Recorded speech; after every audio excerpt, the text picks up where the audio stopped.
لله رب العالمين والعاقبة للمتقين ولا عدوان إلا على الظالمين. أشهد أن لا إله إلا الله الملك الحق المبين، وأشهد أن سيدنا محمد رسول الله الصادق الوعد الأمين. اللهم صل وسلم على هذا النبي الكريم وعلى آله وأصحابه أجمعين ومن تبعهم بإحسان إلى يوم الدين. رضينا بالله ربا وبالإسلام دينا وبمحمد نبيا ورسولا. ربنا زدنا علما وارزقنا رحمة. اللهم إنا نسألك علما نافعا ورزقا طيبا وعملا متقبلا. اللهم إنا على ذكرك وشكرك وحسن عبادتك. اللهم اشرح صدورنا بفيض الإيمان بك جميل التوكل عليك، واهدنا بمعرفتك ومنك على الشهادة بسبيلك، إنك نعم المولى ونعم النصير. Sekalian kita awali dan lanjutkan kajian tafsir kita luar biasa Ummul Kitab Al-Fatihah. Alhamdulillahirabbil alamin.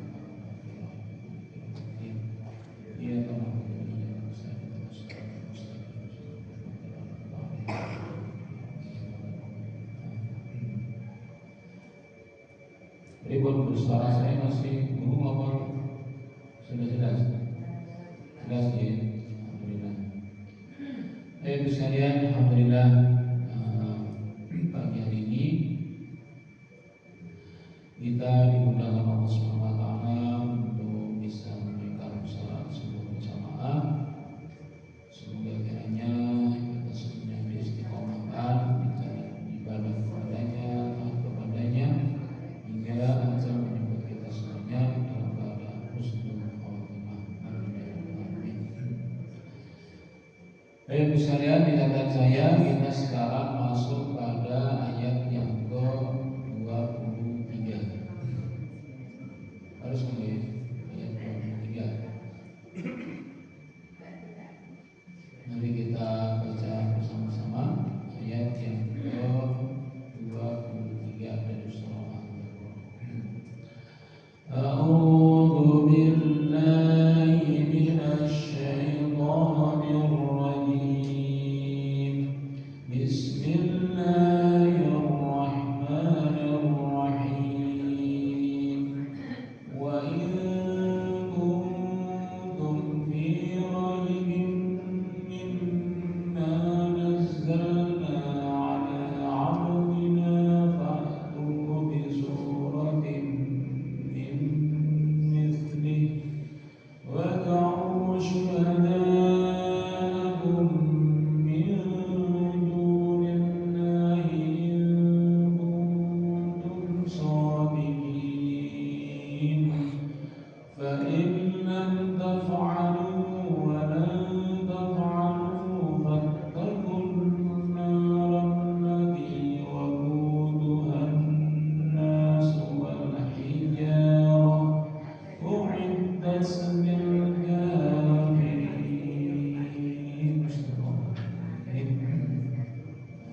Ayat yang ke-23.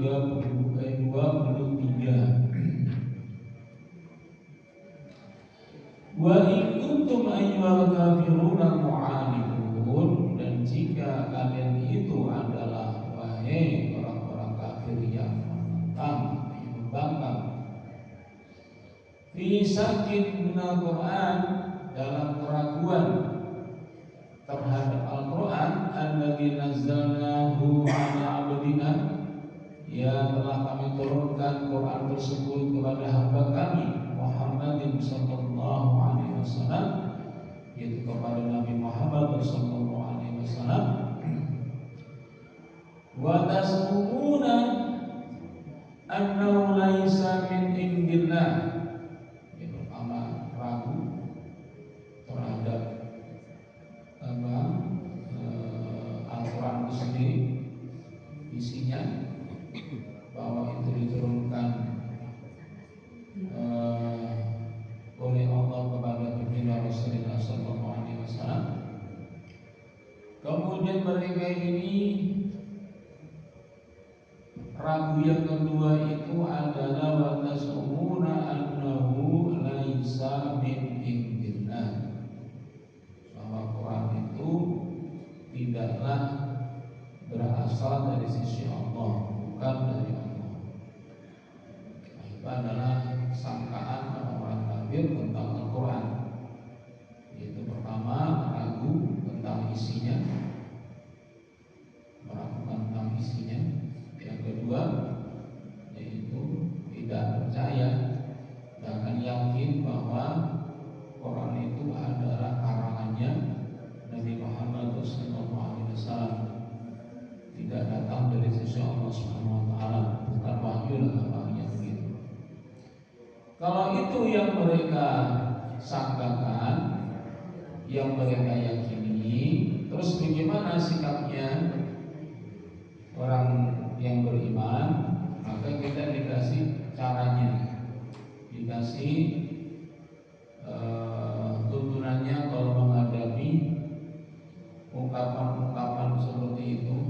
Apa itu? Bahatu suratan tumasilu suratan minal Quran.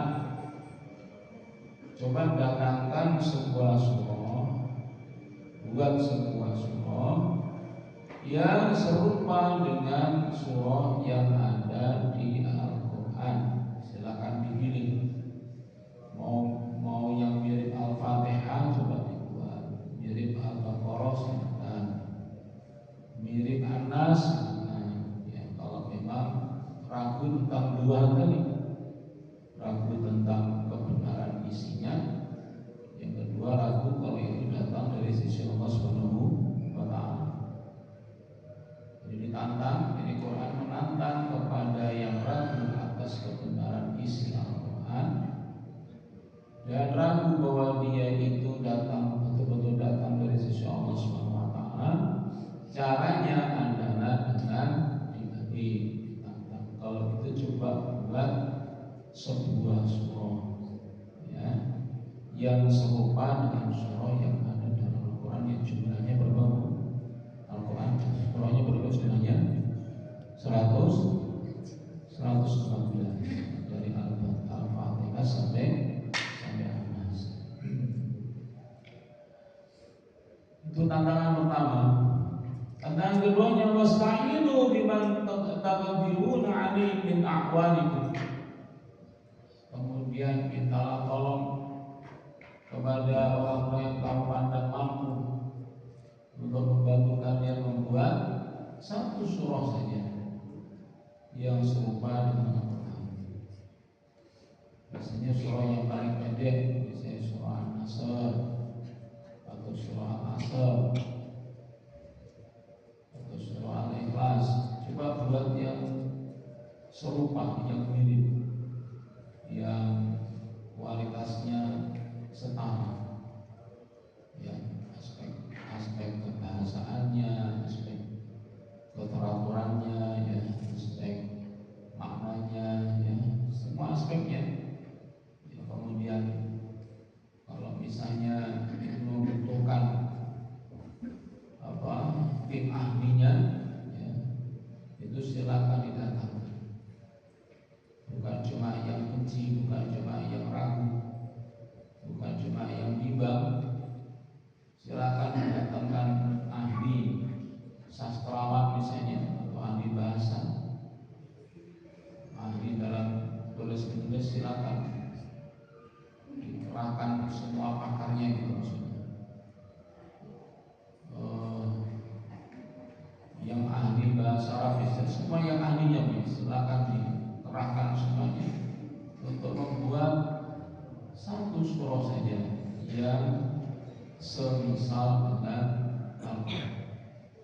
In kuntum shadiqina fi da'wakum, jika kalian benar tentang apa yang kalian dakwahkan, yang kalian sangkakan, yang kalian tuduhkan itu. Ini tantangan Al-Quran. Sebelum itu dilakukan, itu langsung disambung dalam ayat yang ke-24. Fa'in ajastum al-ana, apabila sekarang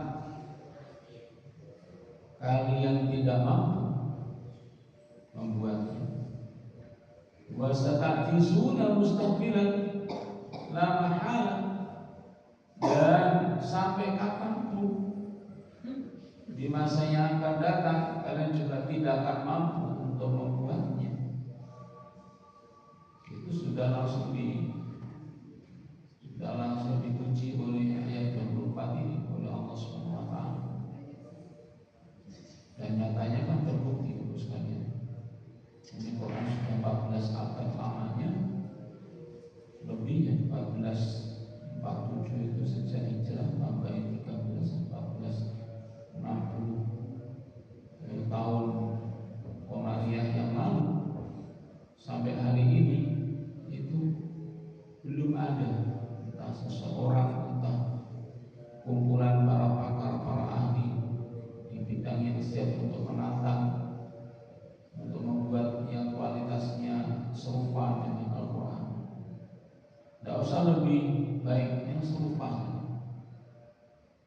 Itu sampai sekarang tidak ada yang sanggup. Inilah di antara mukjizat dari Al-Quran. Luar biasa.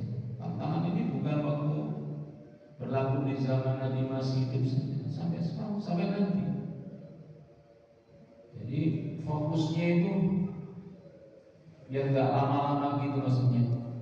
Yang ragu-ragu, yang bimbang gitu, ditantang untuk kalau itu buat yang satu. Kalau dia mengatakan saya cuma nggak percaya tapi saya bukan pakarnya, ya makanya undang pakarnya, datangkan pakarnya. Ya silakan dibuat karyanya, nggak usah seluruh Quran, nggak usah 30 juz, cukup satu surah saja. Maka tantangan Al-Quran ini bukan cuma tantangan yang sifatnya mengambang, tapi bahkan langsung dipastikan oleh Allah SWT manusia tidak bakal mampu. Meskipun semuanya dikerahkan tidak bakal mampu membuat yaitu surah yang serupa dengan Al-Quran. Karena nggak bakal mampu, dan sudah terbukti 15 abad juga nggak muncul-muncul juga yang bisa membuat yang sekualitas dengan Al-Quran atau surah dari Al-Quran. Maka kemudian Allah ingatkan fattaqun nar bil imani bin nabiyyi sallallahu alaihi wasallam. Karena itu takutlah kalian semuanya kepada api neraka. Dengan cara apa? Untuk mengekspresikan rasa takutnya kepada neraka itu bil imani bin nabiyyi sallallahu alaihi wasallam, dengan mengimani Nabi Muhammad sallallahu alaihi wasallam wa ta'atillahi ta'ala, dan dengan taat kepada Allah Subhanahu wa taala. Hadhihi narati hatabuha an-nas wal hijarah. Neraka itu bahan bakarnya adalah manusia dan hal. U'iddat lil kafirina billahi wa rusulihi. Itu disiapkan oleh Allah bagi orang-orang kafir, orang yang kafir kepada Allah, yang tidak beriman kepada Allah dan para rasulnya. Jadi masya Allah sekalian ya, di tantangan Quran ini abadi, berlaku sampai dengan hari kiamat, nanti nilainya bil kiamat. Dan alhamdulillah tidak atau belum ada yang bisa. Maka ini hendaknya bisa menguatkan iman kita betapa Quran betul-betul mukjizat terbesar dari baginda Rasulullah SAW untuk manusia di akhir zaman ini. Hanya Quran ini ya tidak ada dirahasiakan. Sejak Nabi wafat ditutup dengan ayat terakhir, ya tidak pernah ada yang disembunyikan, tidak pernah ada yang ditutup-tutupi. Mushaf Quran dicetak sudah miliaran, disebarkan ke seluruh dunia. silakan dibaca, silakan diprototik, silakan dilihat, silakan dicek, silakan dicurigai, silakan mana yang ada hal-hal yang kira-kira itu menimbulkan keraguan. Karena di dalam ayat yang lainnya Allah juga menyebutkan yang serupa dengan ayat 23 24 ini. Allah firmankan, "Walau kana min indi ghairillah." Kalaulah sekiranya Quran itu tidak datang dari sisi Allah Subhanahu wa taala, lawajadu fihi ikhtilafan katsira. Niscaya mereka akan mendapati pada Quran itu pertentangan, kontradiksi, bertolak belakang antara ayat satu sama ayat yang lainnya, surah yang satu dan surah yang lain. Bahkan dengan kata-kata ikhtilafan katsira, pertentangannya bakal banyak kalau tidak datang dari sisi Allah Subhanahu wa taala.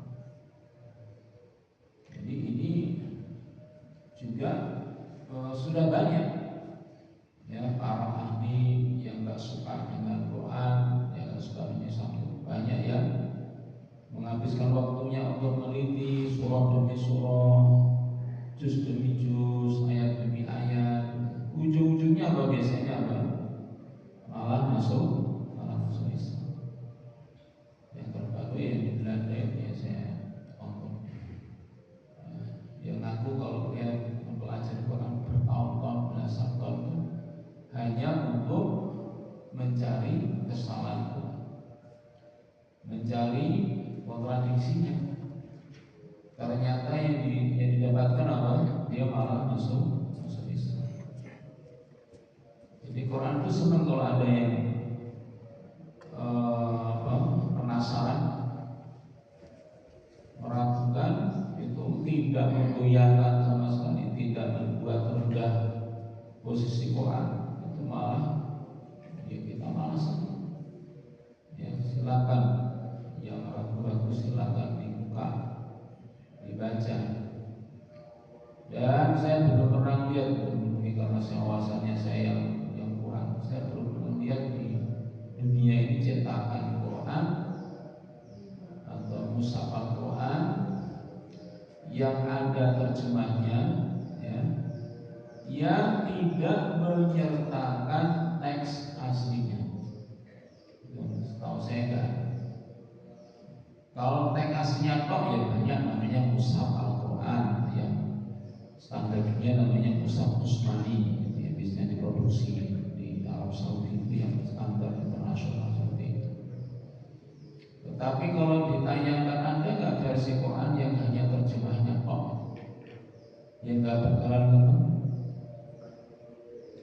Karena apa? Karena memang hajat untuk mendeklar, menyatakan orisinilnya Quran itu, terjaganya juz demi juz, surah demi surah, ayat demi ayat, kata demi kata, bahkan harokat demi harokat, baris demi baris, itu yang berminat untuk menjaga itu banyak sekali, jutaan kaum muslimin. Jadi gak ada cerita yang kaum muslimin itu ingin menyembunyikan sehingga jadi tampil di surah ini disembunyikan saja, ayat ini dihapus saja, atau diganti atau ditambah, dikurangi, nggak ada sama sekali. Jadi setiap menerjemahkan yang mesti disertakan ini loh teks aslinya. Dan semua kitab terjemahan Quran itu mesti ada lembaga pentasbihnya, verifikatornya, validatornya mesti ada untuk memastikan bahwa yang dikutip itu sudah benar, ayat Qurannya maksudnya, terjemahnya tidak keliru atau menyesatkan. Jadi sudah berlapis-lapis, semakin hari semakin banyak yang menjaga Quran, bukan semakin sedikit. Dan berita baiknya lagi itu bahasa Arab yang menjadi bahasa Al-Quran itu bukan cuma dimengerti oleh orang Arab sendiri, seluruh dunia memahaminya. Bahkan kalau mungkin kapan kita nggak kebayang kalau orang Korea itu bisa bahasa Arab, ya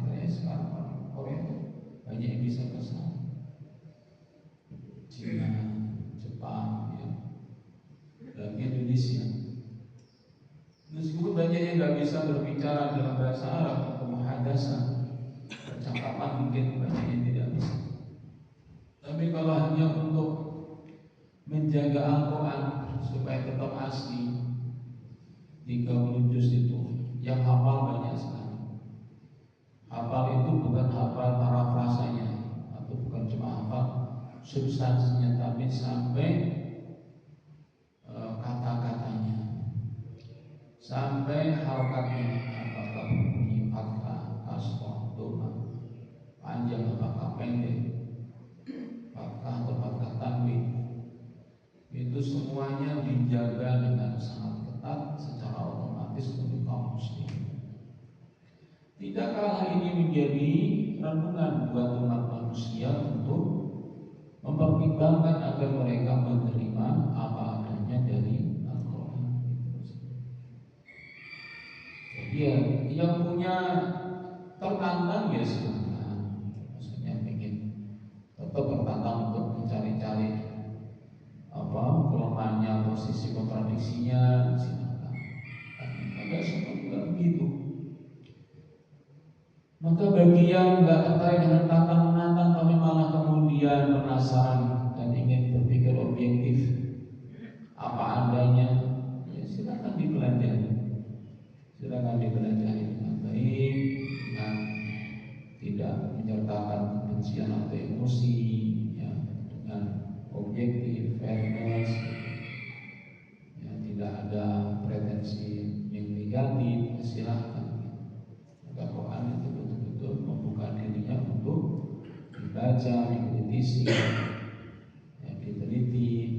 Ya, kalau disalahkan, kalau ada yang salah silahkan yang mana itu yang nanti pasti akan ada penjelasan-penjelasan yang mudah dari para ulama, mufassirin atau para ahli tafsir. Jadi saya kira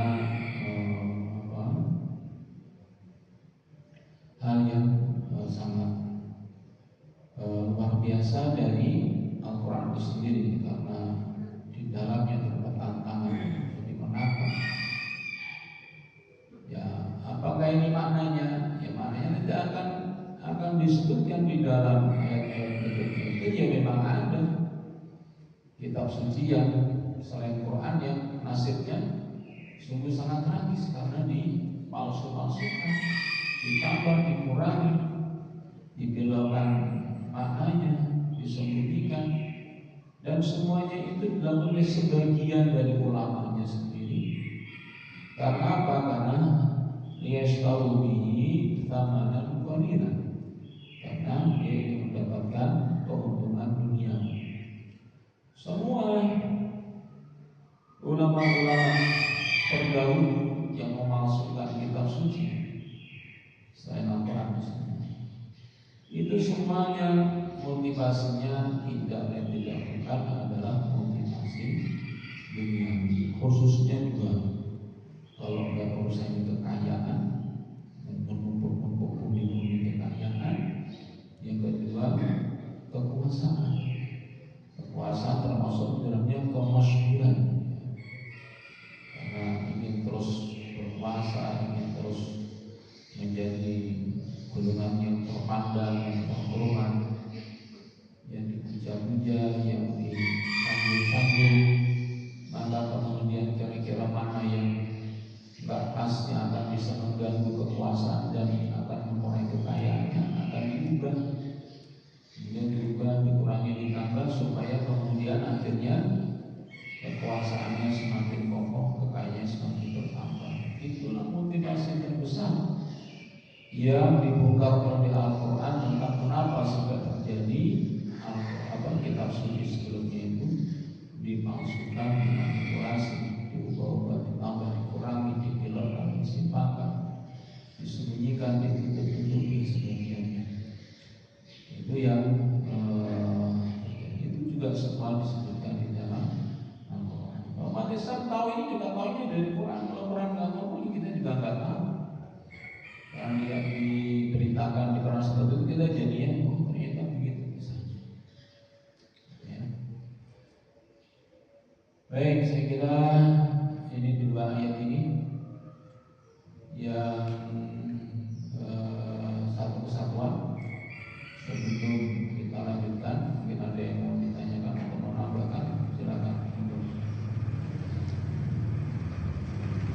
Ibu yang mau ditanyakan? Ada yang surutnya itu berapa surutnya? 50. Baik, kalau nggak ada kita lanjutkan satu lagi. Ini juga terpisah, maksudnya nggak akan nyambung dengan ayat berikutnya. Jadi selesaikan satu lagi, yaitu ayat yang ke-25. Mari kita baca bersama-sama. A'udzu billahi minasy syaithanir rajim. Bismillahirrahmanirrahim.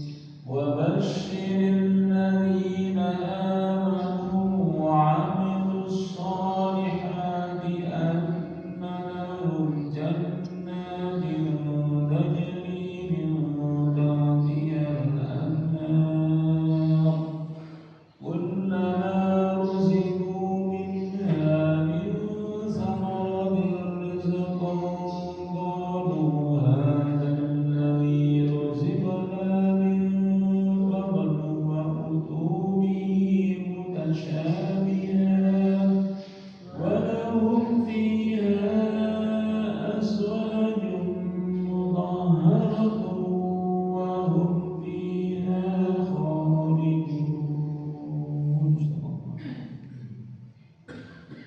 Wa akhbir ayyuhar rasul, dan kabarkanlah wahai rasul ahlal imani wal amal shalih, kepada orang yang beriman dan beramal saleh, khabaran yang lauhum surura, yaitu kabar yang akan memenuhi kegembiraan, yang buat mereka betul-betul sangat berbahagia bergembira.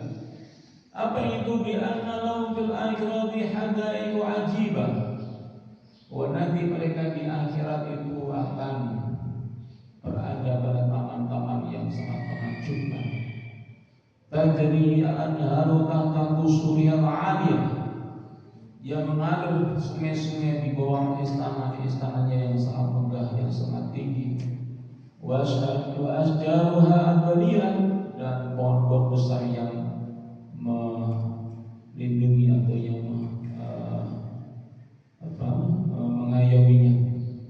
Kullama razaqahumullahu fiha naw'an min al-fakihah alladzina, setiap Allah berikan rezeki kepada mereka berupa macam-macam buah-buahan yang sangat lezat, qalu qad razaqanallahu hadha naw'a min qabl, sungguh Allah telah berikan rezeki buah-buahan seperti ini sebelumnya, maksudnya ketika hidup di dunia.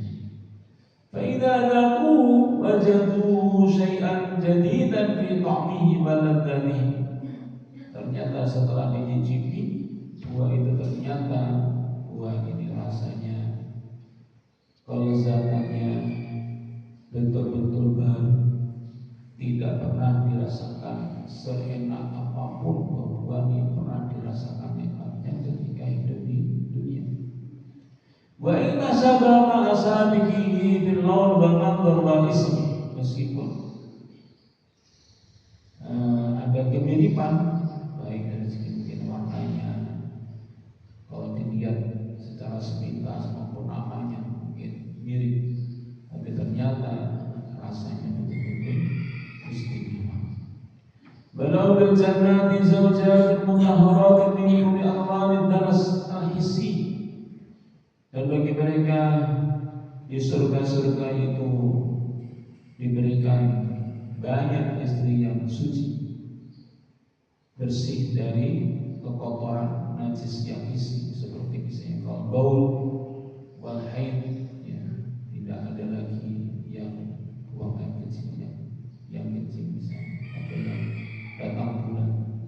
Wal ma'nawi kanda lebih rusuil khul, dan juga bersih dari, suci dari najis yang maknawi, misalnya kebohongan, kedustaan, akhlak yang buruk tidak ada.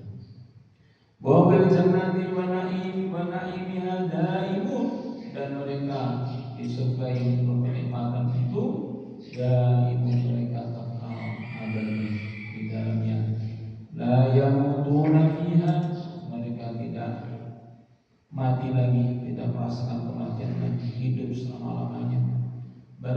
yakhrujuna, dan mereka tidak keluar dari surga itu.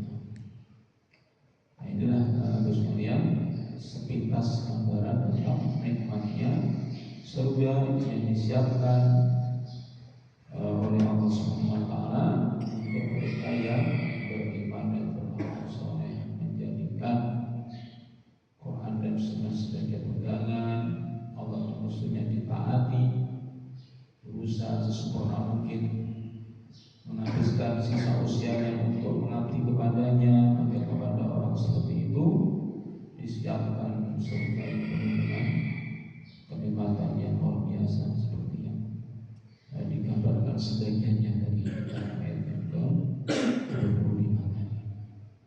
Mudah-mudahan kita termasuk min ahlil jannah, sejahtera di surga, amin ya rabbal alamin. Dan semoga kebersamaan kita ini sekarang kita ini kan namanya di Riyadul Jannah, sebagaimana yang Nabi sabdakan, idza marartum bi Riyadil Jannah, bila kamu itu melewati taman-taman surga, farta'u, maka singgahlah, jangan dilewati toh, tapi mampir. Maksudnya apa ya? Duduk yang manis di taman-taman surga ini di dunia.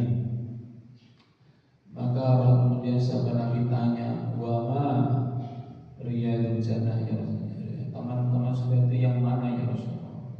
Rasul katakan, taman surga itu di dunia itu ada namanya Hilakut Dzikri, yaitu majelis zikir, majelis ilmu, majelis yang dengan majelis tersebut kita ingat Allah, ingat Rasulnya, ingat surga, ingat neraka, ingat alam barzah, ingat kematian, ingat dosa-dosa kita, ya, ingat kesalahan-kesalahan kita.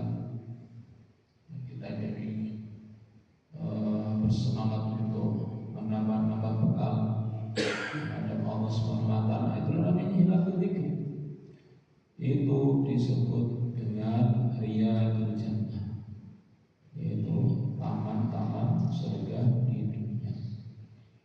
Makanya sebagaimana saat ini kita berada di taman-taman surga di dunia, sehingga kita juga nanti bersama di taman-taman surga nanti di akhir hari. Itu saya kira sekalian. Ada yang mau ditanyakan, silakan. Waalaikumsalam. Dari tafsir ayat 25 itu disebutkan hanya berada buah-buahan rezeki di surga. Kalau tentang hewan bagaimana Ustaz? Tentang apa? Hewan. Disebutkan hanya berupa buah-buahan. Rezekinya maksudnya? Iya. Oh iya. Satu. Kemudian yang kedua, apakah semua buah-buahan yang ada di dunia itu ada di surga? Ataupun kalau hanya buah tertentu, mengapa buah tertentu itu yang dipilih? Demikian sebentar. Baik. Kenapa yang disebut hanya buah-buahan? Nah, kalau kita buka di dalam ayat 25 itu, kullama ruziqu minha min samaratin rizqan. Jadi disebutkan samarat. Samarat itu ada jamaah dari tamroh, artinya buah. Nah, ini sekaligus memperkenalkan cara atau metode di dalam memahami Al-Quran. Jadi Al-Quran itu 30 juz. Salah satunya surah Al-Baqarah ini, salah satunya surah yang kedua, ayat yang ke-25. Adapun kalau ingin tahu lengkapnya gambaran surga itu, ya tentu tidak mencukupi kalau hanya satu ayat. Itu harus melihat pada Al-Baqarah secara lengkap, bahkan Al-Quran secara lengkap. Bahkan tak cukup dari itu juga hadis-hadis Nabi SAW yang membicarakan mengenai gambaran surga. Di antaranya dalam surah Al-Waqiah yang kita baca setiap hari, itu ada apa? Wa yatakhayyarun wa lahmi thayrin mimma yashtahun. Nah, di situ disebutkan langsung ada buah, ada daging.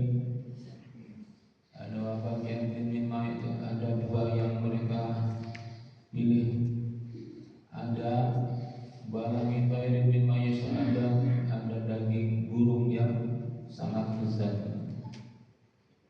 Jadi disebutkan dengan jelas di situ buah-buahan ada, urusan daging juga ada.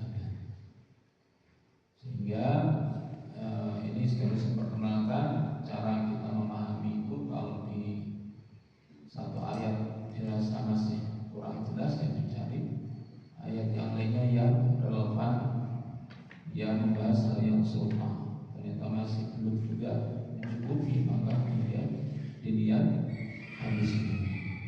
Jadi ada untuk laham atau daging itu juga disebutkan di dalam Al-Quran, khususnya dalam surah Al-Waqiah yang tadi saya bacakan. Kemudian mengenai jumlahnya, berapa buah yang ada di dunia yang tetap ada di akhirat. Nah, ini di Quran sama di seluruh Quran itu tidak disebutkan kecuali ada namanya cuma dua, yaitu manna dan salwa saja. Selebihnya ya buah-buahan secara umum ya, yang difokuskan bukan apakah buah tersebut hanya yang pernah diketahui namanya di dunia ataukah ada juga yang baru. Itu adalah pemahaman lapis kedua. Lapis pertamanya adalah yaitu yang digambarkan dalam tafsir tadi, yaitu kullama razaqahumullahu fiha naw'an minal faqihah alladzizah. Ya, jadi yang jelas buah-buahnya itu demikian lezatnya. Wajaduhu syai'an jadidan fi ta'mihi wa ladzatihi. Mereka mendapati sesuatu yang selalu baru dari rasanya dan kelezatannya. Itu yang menjadi substansinya. Adapun namanya apa saja, jenisnya apa saja, apakah semuanya itu yang hanya ada di dunia atau ada tambahnya, maka itu adalah suplemen pemahaman dari sifat buah-buahan maupun daging yang demikian lezatnya dan kelezatan yang tiada taranya atau bandingnya dengan yang pernah dikenal kelezatannya selama kita hidup di dunia. Ada lagi? Kalau ditanya kenapa yang dipilih itu, Allah alam bisawab. Kenapa kalau dipilih itu bukan yang lain, itu sudah diserahkan saja kepada Allah Subhanahu wa Ta'ala. Ada lagi? Ada lagi? Di ayat itu juga masih di ayat 25 dikatakan juga ada pasangan-pasangannya. Itu bagaimana penjelasannya secara lengkap? Iya.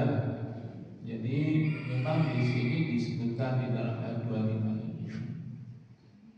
Jadi sifat dari Quran itu ya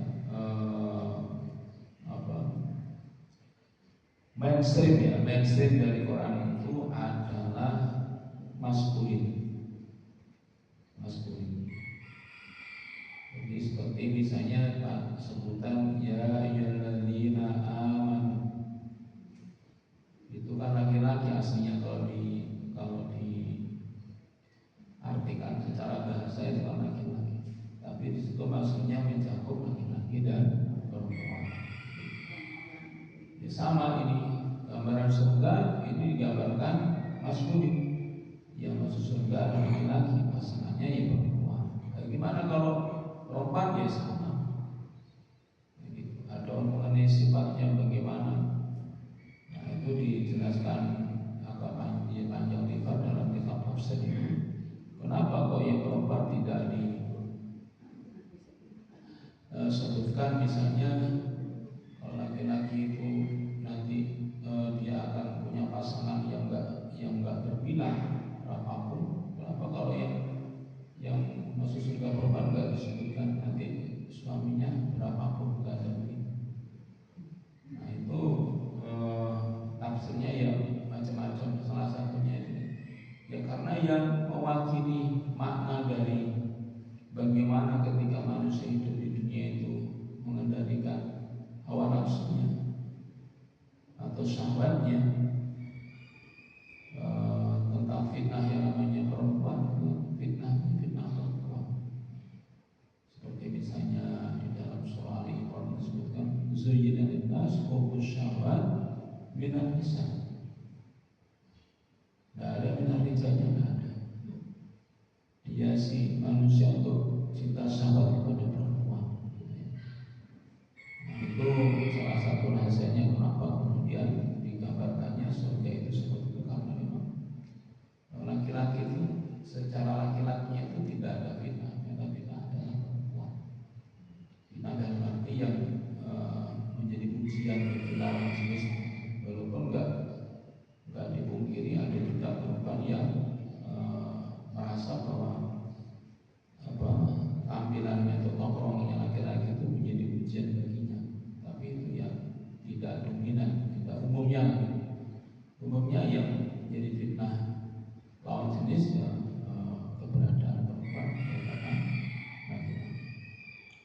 Itu salah satu yang kalau kita baca dalam tafsir Ibnu Katsir tentang gambaran surga kenapa disebutkan laki-laki yang atau bidadari.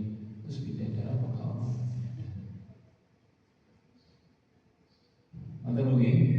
Ya, karena mohon maaf ini dalam dunia pertandingan agama, apalagi kalau ada diskusi antara berbagai atau lintas agama, itu sepertinya ada semacam candaan bahwa itu loh, kalau mau masuk Islam nanti akan dikelilingi 70 bidadari.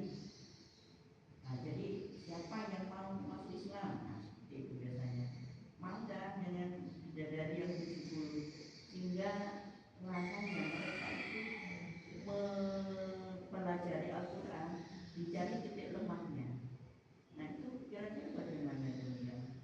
Sesungguhnya apakah setiap laki-laki itu nanti akan memang benar mendapatkan atau dikelilingi 70 bidadari?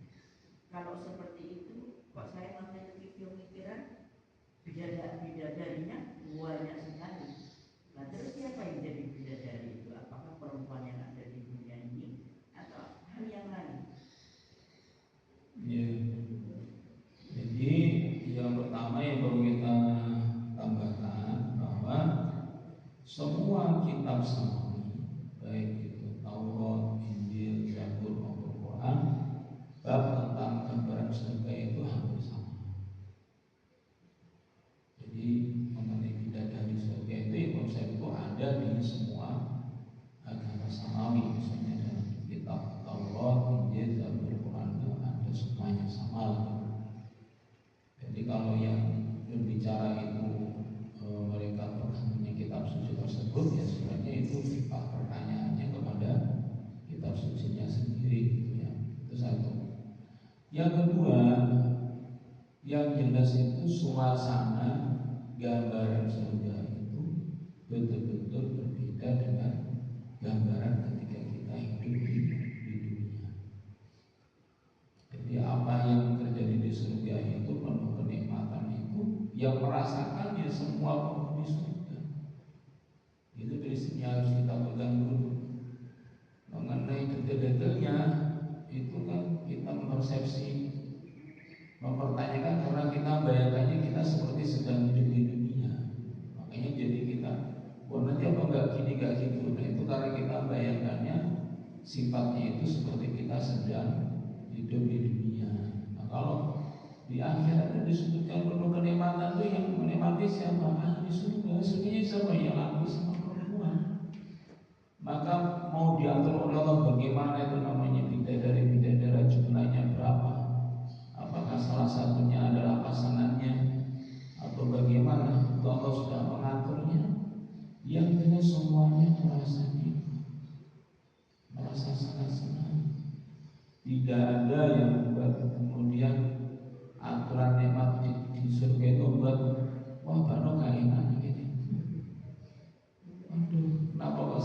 merasa gak enak ya kalau melihat suasana seperti itu, gak bakalan mudah. Sudah dicabut semua hal-hal yang mengarahkan negatif, sudah tidak ada sama sekali. Yang ada adalah awalnya semua membahagiakan, menikmat, senang, ya, dimanjakan. Buah-buah apapun yang diminta, apapun disiapkan oleh Allah SWT. Jadi tidak ada lagi pertanyaan-pertanyaannya yang misalnya penyesalan itu pada jalan itu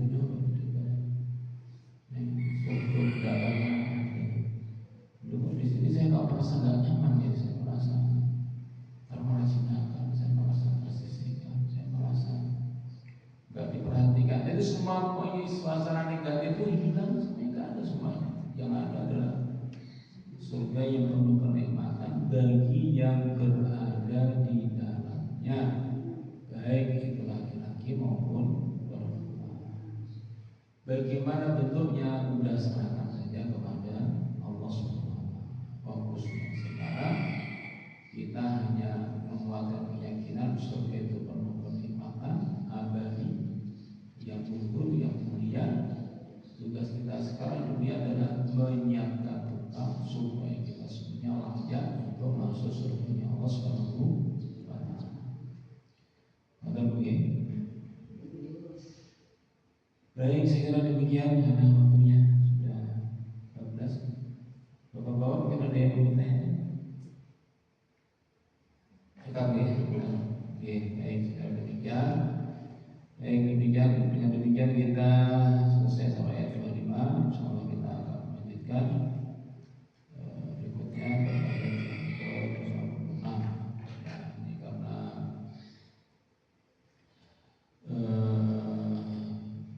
ada 30 juz Quran ini ya, dalam ngaji tafsir ringan ini ya tetap butuh kesabaran. Dalam arti apa? Dalam arti ya, namanya belajar, namanya tokoh pemimpin yang mesti ada jenuhnya, ada bosannya, itu ya wajar. Tapi yang penting kita bersabar, kita bertahan. Karena apa? Karena ya sesuatu yang mengantar ke surga itu ya tidak mungkin serba mudah, serba gampang ya. Mesti ada masa-masa yang kita ini kapan marinya. Nah, kalau sekali pengajian tolong aja 2 minggu sekali, kira-kira 30 juz sampai berapa tahun kita mari-mari. Nah, tugas kita kan belajar, bukan mewajibkan dalam waktu sekian tahun harus selesai, kan? Tidak usah begitu. Dilakoni ya insyaallah. Dilakoni di nanti insyaallah sampai mana ya Tuhan? Waktu rabbaka hatta ya'tiyakal al-yaqin. Ya sudah, sampai Allah manggil kita ya selesai tugas kita untuk belajar itu saja. Oke, kita berdoa. Bismillahirrahmanirrahim. Allahumma shalli ala sayyidina Muhammad wa ala sayyidina Muhammad. Walhamdulillahirabbil alamin. Allahumma salli ala khasyatika ma yahulu bainana wa bain ma'asika wa ta'atika ma tuqaddimuna bihi jannatak.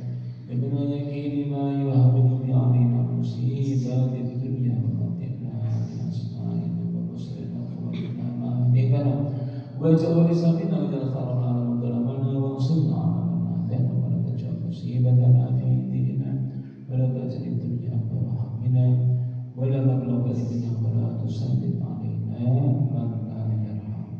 ربنا آتنا في الدنيا حسنة وفي الآخرة حسنة وقنا عذاب النار. وسلام على المرسلين والحمد لله رب العالمين. سبحانك اللهم وبحمدك أشهد أن لا إله إلا أنت أستغفرك وأتوب إليك. Astagfirullah. Wassalamualaikum warahmatullahi wabarakatuh.